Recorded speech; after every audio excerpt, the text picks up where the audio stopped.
today I'm going to make you this really nutritious soup from my book, From My Kitchen to Yours. So I'm basically cooking the book. So we're going to start off with some oil. I'm going to put some butter. Before it completely melts, in goes some garlic. Doesn't that look beautiful? I'm going to put some onion with a nice good stir. You can add some soaked moong dal. You add potato, and for some more flavor, we're going to add tomatoes. Let this just fry a bit. A little salt, 2 cups of vegetable stock, and now we're just going to bring this to a good boil. 150 grams of palak. So I'm putting cold milk so that this gets a little cool faster.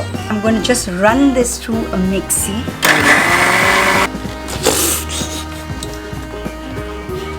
Through the chutney.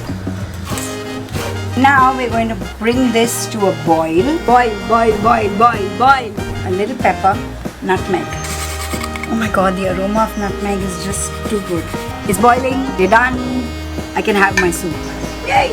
It's beautiful, creamy, absolutely healthy. It is so good and so healthy. You have to try this.